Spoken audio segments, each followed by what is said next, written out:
Assalamualaikum warahmatullahi wabarakatuh. Omex, apa kabar Omex? Alhamdulillah. Alhamdulillah. Masih hidup. Masih hidup.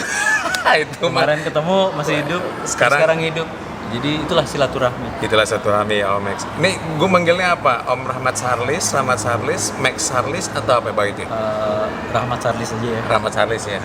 Oke, kita udah kembali di Ngobat, ngobrol bareng anak basket.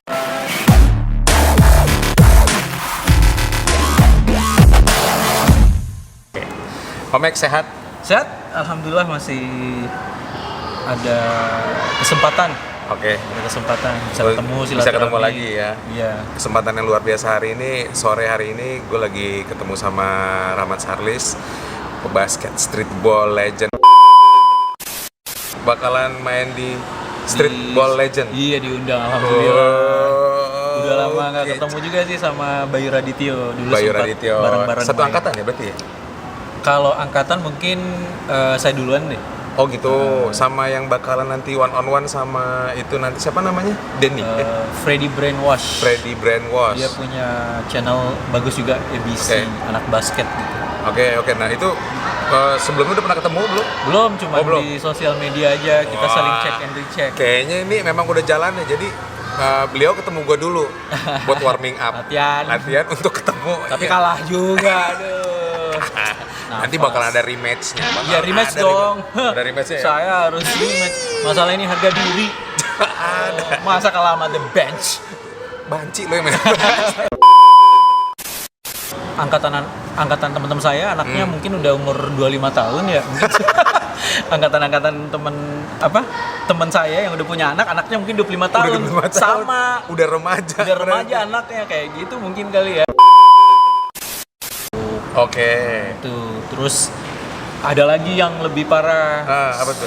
Kan semenjak jatuh cinta dengan streetball itu kan semua otomatis fashionnya udah beda. Oh, wardrobe. Wardrobe, gear semua macam-macam beda. Yeah. Nah dulu itu zamannya saya itu ya saya bantu merek juga sih. Dulu tuh Kasogi sepatu saya. Mungkin ada yang tahu nggak Kasogi? Iya, tahu. Gue tahu Kasogi. Dulu tuh paling high top yang paling best dulu tuh 90-an kalau nggak salah itu. Benar. Kasogi. Itu seangkatan sama Eagle, Spotek. Ya, tapi Kasogi iya seangkatan tapi Eagle, Spotek waktu itu masih oke ininya. Oh, itu much better daripada Kasogi. Tapi waktu itu ada Kasogi produknya itu tiba-tiba bikin high top kayak Timberland gitu, semi Timberland. Saya masih ingat banget tuh. Oke. Itu saya pakai tuh. Itu pakai itu aja, itu udah merasa keren banget. Sementara teman-teman saya batch-nya kalau zaman sekarang terminologinya kita tuh Miss Queen atau apa nggak tahu ya. Bukan saya nggak mau apa ya, tapi saya kategori sepatu seperti itu nggak Miss Queen. Saya waktu itu udah langsung pede. Miss Queen dan Miss King. Jadi saya nggak anggap itu label branded yang murahan karena dari desainnya sendiri kayak Timberland bagus banget dan oke lah masih udah bisa kece banget. Terus saya udah lihat video-videonya gimana orang-orang ballers US gitu pakai baju-baju yang gombrang, celana gombrang. Kebayang dong. Sore-sore itu kita main di Rumbai Streetball. Jadi Rumbai Streetball tuh memang lapangan basket yang dari tahun 80-an dan mungkin ya di Indonesia itu belum ada itu lapangan cage seperti itu. Karena perusahaan minyak kan yang di kerangkeng terus dibikin desainnya itu memang Americanized banget gitu. Oke. Iya. Terus. Ya ketika itu kita kan biasanya sore-sore. Kalau main di streetball itu sebelum asar itu udah pada ngantri. Rame dan itu kita harus antri free throw. Main itu yang kalau nggak jago free throw itu nggak bakalan main-main sampai sore gitu. Tunggu, ngantri free throw ini masuk terus kita nembak harus masuk. Kalau masuk main, kalau nggak dia harus duduk di bench sama penonton-penonton. Itu unik ya, itu termasuk yang unik ya, karena itu jadi benar-benar itu SOP-nya di sana ya. Iya, jadi benar-benar memori banget lah gitu. Oke. Dan rata-rata sih yang nonton ya bukan cowok aja, ada cewek-ceweknya yang cewek. Dulu Saiwake nge-rap dulu. Anjir. Ini yang nonton kayak sesuai udah tua semua ini yang nonton. Kalau saya tuh udah dari rumah tuh udah proper gears banget gitu. Wow. Dulu sampai lucunya kakak tuh ada kalau kita bilang celana Hawaii ya. Masih ingat? Kalau celana Hawaii tuh Hawaiian gitu kalau. Iya. Ya warna-warni. Warna-warni tapi gombrang. Celana Hawaii kan begitu. Kalau kita kan di Pekanbaru namanya celana Hawaii. Jadi ya, di Pekanbaru itu celana Hawaii. Itu ada dulu celana kakak, celana perempuan kakak saya. Itu yang kayak kulot apa sih nggak ngerti? Gede tapi pendek. Oke. Nah itu saya pakai tuh gombrang tuh. Celana kakak lagi dipakai. Celana kakak saya masih ingat. Tapi waktu itu masih di bawah lutut, bukan yang kulot-kulot apa istilahnya kulot ya kan 7/4 sampai ya? ke kalau cewek kan bilang 7/4. Ini masih di atas dikit. Masih ada dikit. Jadi kayak gombrang. Ya. Dan itu saya lihat tuh di video klip EO atau apa gitu yang di M1. EO. Ini gombrang. Kebetulan kakak saya pernah pakai gini kan. Wah, ini dia nih desainnya nih bener. Wah, tapi kan di Indonesia kan buat cewek yang begitu kan. Iya. Jadi ya saya pakai itu, udah pede banget, pakai kasogi, terus pakai itu kita belum pakai durag tutup kepala, itu pakai headband. Excuse me, durag? Durag, not that kind of product. I'm not paru-paru nawar. Call this durag. Durag. Rag ya. Durag. Maaf. Nah, nggak sponsor ya. Jadi ya kayak ada yang zaman apa? Kayak kepala diikat gitu ke belakang ya. Bahannya elastis banget tuh ya. Kalau itu durag kalau nggak salah ya. Saya nggak ngerti. Bukan yang durag itu. Beda angkatan. Beda. Oke. Habis itu saya pakai headband. Dulu headband itu bukan headband kecil yang segini, bukan tebel. Headband yang tebal yang besar. Tebel. Iya, dulu tuh ada yang jual tebal tuh udah pakai. Wah, udah keren lah. Hip hop abis. Ini headband apa bandana? Iya bener juga ya. Kan buat cewek bandana. Iya, kebetulan itu ada yang punya kakak yang tebal juga. Oh my god. Wow. Pakai semua, udah sempurna semua. Pakai yang kayak Timberland kasogi tinggi itu yang high top. Ya. Celana gombrang yang punya kakak, baju waktu itu masih biasa. Nggak kebayang gue. Terus pakai baju luarnya yang singlet basket tapi waktu itu kan kita nggak sanggup ya beli yang NBA official, tapi jersey. Yeah. Ya kita pakai itu. Habis itu jalan tuh, kan ngantri tuh. Wah, samperin tuh sama teman-teman yo gitu, masih main yo zamannya masih yo what's up my man, what's up. Iya kayak gitu. Terus high five. Dulu kan suka yang peluk-pelukan gitu ya. Iya. Damn. Sekarang juga begitu. Kan masih peluk. Oh masih ya. Sekarang bukannya lompat kayak gitu. Ya, habis itu salam yo salam. Dulu sosok pakai bahasa Inggris lah dulu zamannya kan. Yeah man, how you doing? I'm good, I'm cool. Yeah, what's up? What's down? Ya nggak jelas lah. Terkontaminasinya parah. Karena biasanya kan kita nonton Ahmad Rashad, pembawa acara NBA Action. Dulu kalau nggak nonton NBA Action sebelum basket nggak soheh. Nggak countdown nomor berapa tuh harus diaplikasikan. Wow, nomor 9 kayak gini keren nih, cobain nomor kayak gitu kan dulu. Aduh, udah tua banget. Kebuka kan rahasianya semua. Lalu epicnya? Epicnya udah sampai gitu, udah pede banget kan. Wah, iya, udah jalannya kayak ini gue nunggu nih apa jalannya ya? kayak gini kan. Yo, what's up man? Hey, how you doing man? Good, cool. We're gonna ball today man. Alright, we're gonna ball. Itu serius pakai bahasa Inggris semua? Ada, kita kadang-kadang bahasa Inggris gitu. Sok-sok lah, sombong lah. Miss Queen kan? Iya. Perusahaan minyak. Yeah man. Hey man, I want you to be in my team, alright, I'm gonna be team. I'm gonna pass you. Tapi logatnya logat ini kan, logat Miss Queen juga. I tell you what, I'm gonna put a bit in the legs and then pass the ball and then you know what, you alley-oop. Dulu kan masih alley-oop keren banget. Menjiwai banget ya. Yoi, udah merasa. Terus ada boombox kita. You like my music? I like my music. This video is the history.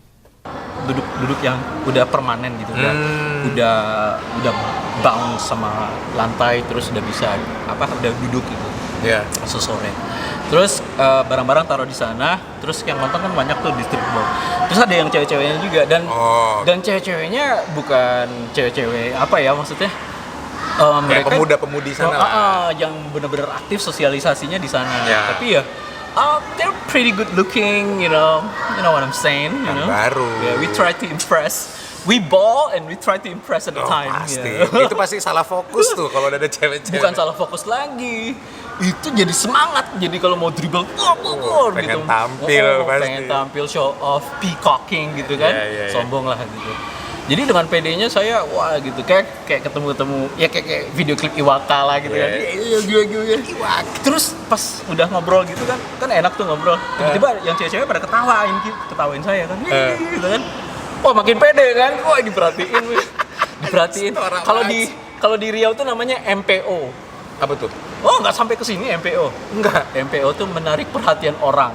Wah dulu tuh udah MPO gitu kan. Istilah gitu kan. Makin ketawa dia kan. Wah makin seneng gitu kan. Iya man. Terus tiba nyeletuk teman udah juga ketawain juga di belakang. Bro. Udah, lu jangan buka terlalu nguap-nguap kalau ketawa atau ngobrol. Kenapa men? Enggak apa udah gak usah gitu nah. Tapi itu mereka ketawain gue kayak perhatiin gue. Berarti abis itu kelanjutannya nggak ada dong ya? Maksudnya lo ikut dalam divisi apa itu istilahnya Kobatama dulu ya? Kobatama. Oh, oke. Kalau untuk waktu zamannya waktu itu memang chance-nya udah nggak akan bakal, memang udah nggak jalannya ke sana profesional gitu karena Jakarta itu keras waktu itu kan.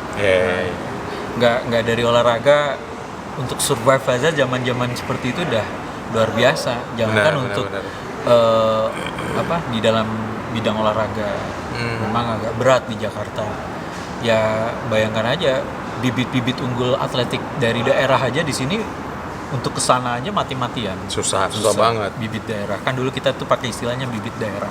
Bibit daerah. Untuk atletik. Bukan basket. Bibit unggul ya? Bukan bibit unggul, bibit daerah. Bibit daerah.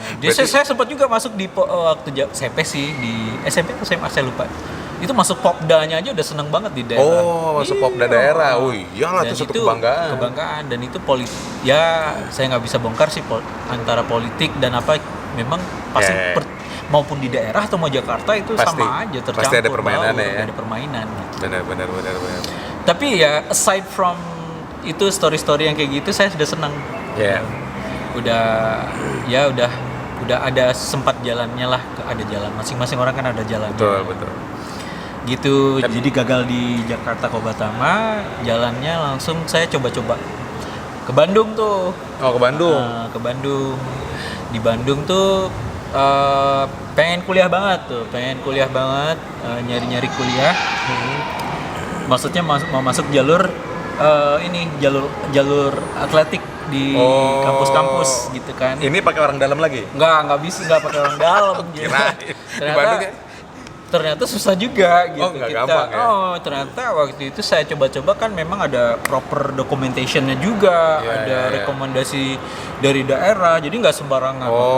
Si dokumen dan legalitasnya juga harus lengkap ya? Lebih lengkap ternyata. Dan itu saya berani ngambil ya kayak gitu aja, ngelamar, coba tanya ke kampus ini, ternyata nggak meet the requirement mereka. Standarnya tidak memenuhi. Habis itu ya saya juga gimana ya, wah kuliah nggak bisa begini, nah kan agak lontang-lantung tuh. Ya, berarti ini belum sempat kuliah di Bandung? Belum, lagi nyari kuliah lewat jalur itu, mengharap untuk bisa dapat kuliah gitu. Tapi ya sekali lagi bukan jalannya, akhirnya ngapain di Bandung? Bingung di Bandung kan. Cari teman di kos, ya paling ada teman dari daerah kenal, tapi kan nggak bisa numpang sampai sebulan 2 bulan bisa lama-lama gitu ya. Paling 3 hari nyari lagi, numpang lagi 3 hari. Terus pernah kejadian bingung kan, nggak enakan sama ibu kosnya, kamu bukan sepupu atau bukan saudara, ngapain kamu di sini, kan bingung. Selalu ada kendala-kendala waktu itu. Terus tanya, bro gimana nih? Ya udah nggak apa-apa. Lo nggak bisa lagi nginep di sini sama gue malam ini. Waduh gimana ya? Lo ada gitar gak? Sempet tuh. Gitar. Oke. Ini buat apa nih? Dijual? Enggak, bukan jual, pinjem gitar dong. Ya pertanyaannya sama, lo mau jual gitar gue? Kayak enggak, pinjem dulu lah untuk survival mode gue untuk malam ini. Akhirnya saya jalan tuh, pinjem gitar, saya ke Simpang Dago. Ini ke Simpang Dago, Omex bukan di silverin gitu kan badannya? Bukan. Dulu belum musim. Belum ada ya? Belum ada. Mahal cat waktu itu kali ya. Jadi saya bawa gitar, sempat juga dulu tuh main gitar sih nggak begitu pandai, tapi saya masih ingat tuh zamannya andai apa? Riff lagu riff andai aku jadi raja. Itu aja andai aku jadi raja. Cuman itu ngamen maksudnya? Iya ngamen, Pak. Oh, alah, ngamen. Dan itu ada epicnya juga, Pak. Kenapa? Jadi di Dago itu ternyata Simpang Dago itu punya sistem pengamenannya tuh ada. Jadi nggak sembarangan. Jadi ketika lampu merah, kan saya lihat loh yang di depan kok kosong, kan lucu kan? Yang di depan kok kosong nih. Akhirnya wah nggak mungkin, biasanya rame kok ngamen di Dago di mana-mana juga. Akhirnya saya ambil mobil depan kan. Kan kadang-kadang walaupun kita nggak bisa megang key gitar itu, orang juga kan nggak pernah nggak aware juga paling gitu kan. Jadi memang ada beberapa key yang mesti ingat, ada Aku Jadi Raja itu zamannya lagu riff tuh gitu kan. Terus dapat pindah ke mobil sebelah dari depan tuh, ada Aku Jadi Raja, dapat lagi kan. Alhamdulillah. Pak, taunya diteriakin dari belakang ada 4 pengamen, dibilang gini, aing loh kan. Waktu itu nggak ngerti banget sih. Aing mau ini bahasa Sunda. Bahasa Sundanya lah. Oh, itu kenapa, Pak? Jadi kan ternyata sistemnya begini, Pak. Di Dago itu kalau ngamen itu harus dari belakang ke depan, bukan depan ke belakang gitu. Oh. Jadi itu grup ngamen itu kayak udah marah dong berarti. Marah. Wah, kacau ini gitu. Sia katanya kan. Sia apa ini? Sungai Siak di Riau kan. Wah, ditarik tuh aneh ke samping tuh, hampir berantem tuh. Kemana ya? Pak, saya nggak bisa bahasa Bandung, Pak, saya nggak bisa, Pak. Oh, kamu dari daerah? Iya, Pak. Wah, pantas aja nggak tahu tuh itu mau digebukin, Pak. Gila, Pak, itu mau digebukin. Saya masih ingat banget tuh. Udah pegang gitar, bukan pegang muka lagi, makanya lebih penting gitar. Masalah nggak mau ngebayar sama teman gimana? Pak, maaf Pak, saya nggak tahu, saya orang daerah Pak, gitu sampai megang gitar gitu kan. Oh udah nggak, kalau orang daerah mah gini, oh diceritain tuh ngobrol sama. Cuman mereka tuh marah pas pertama, kok nggak bilang kamu ngamen di sini. Kita belum tahu. Ya karena Anda dapatnya banyak gitu. Dan lucunya sebelum kejadian itu setiap mobil ke mobil itu saya ketemu sama satu kampung sama saya di Riau. Dia pas mau ngasih duit gini sama saya. Gitu-gitu. Ada tuh kejadian gitu. Tapi saya udah lihat dia gitu ya. Tapi ya gini. Thanksin. Tapi kan wajah saya kan wajah pasaran. Mungkin udah mungkin dong, ya udahlah. Enggak bisa. Kalau saya bilang kamu, ada ketahuan kan. Ini kayaknya giginya bercabai. Bener. bloopers. Oh gitu, oke. Oh berarti rulesnya itu kalau di perempatan Dago tuh harus dari belakang ke depan, bukan ke depan ke belakang. Itu sistemnya yang di Dago yang saya tahu. Gitu. Diceritain nggak kenapanya? Nggak tahu, saya juga nggak ngerti Pak. Saya nggak ngerti kenapa nggak ini. Ya berarti itu anak-anak muda juga dong yang. Iya, jadi mereka ada komunitasnya juga. Di Dago tuh komunitasnya banyak yang pengamen gitu.